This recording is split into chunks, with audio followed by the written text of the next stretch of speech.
Dan Gilfillan for Boxing Social in association with Empire Fights for Narking. It's a pleasure to be joined by Chantelle Cameron up here in Chester. Chantelle, we both were a bit late, but we found it in the end. Good to be up here, and more importantly, good to be signed with Jake Paul and MVP. Yeah, unbelievable, and to box my first debut with MVP at Madison Square Garden is incredible. What do you make of what Jake and MVP are doing in the sport? You talked a bit about there, about Madison Square Garden. I think Jake's, people have their opinion of him, but the one thing that everyone in boxing's given him credit for is the eyeballs and the opportunities he's given to the women's side of things. Was a bit of a no-brainer when the call came. 100%. Queensbury were brilliant. They really looked after me, and can't complain. It was a good year with them, but the fights weren't there. I wanted the fights, they wanted the fights, but we just couldn't get them. And MVP have signed all the top girls and really pushing women's boxing. So even Queensbury were kind of like, had one fight left with Queensbury, and they was like, I think you should sign with MVP because the opportunities are there, which you don't hear about often with promoters actually telling their fighter that there's better opportunities. So like, I'm so thankful to the Warrens. You talk about wanting the fights. What are the fights? Who's the names you're targeting? Obviously you want to come through and look good and make a bit of a statement in New York, but who are the big names you're targeting, and what weight as well do you see your future? So first of all, we're going to focus on July 11th because I wouldn't be disrespectful to Kamara and be overlooking her, but everyone knows I want the trilogy, I want my belts back, and then after that, whatever happens, happens. Obviously top of the bill it is Katie and Amanda again. You've shared the ring with Katie twice. What did you make of their second fight? First of all, it was a decision that caused a bit of controversy, particularly with American boxing fans. Just unlucky that Amanda got cut, because obviously like it was a headbutt and the cut was pretty bad, wasn't it? And I think Amanda was unlucky, but we'll see what happens in the third.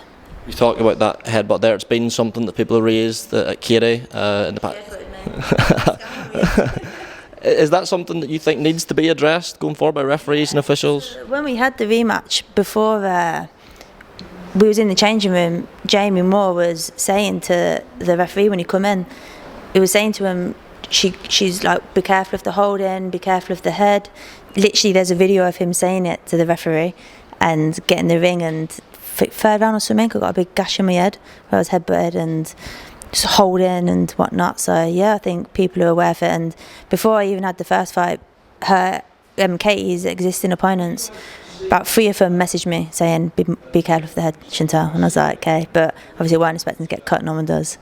How much of an impact does that have in a fight? Because obviously us fans, we just think, oh, you boxers are invincible and you just power through everything, but how detrimental can it be when you've got a cut that bad and it's obstructing your vision? How much of an impact does it have? I wouldn't lie and say like it didn't have an impact. It did.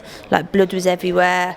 I was getting annoyed at the referee. Like maybe I could have handled it different as well. Could have counted my head a bit, but I was angry and I was frustrated because I knocked her down with a jab in the first round. It got called a slip, and it was literally a jab landed on her chest and she sat down. So it was a knockdown, and then the holding, the headbutting, and it was just like blood was going everywhere, and I just thought, oh, what's the point? It was just knew that it weren't going to be my night, so it was a bit of a weird one.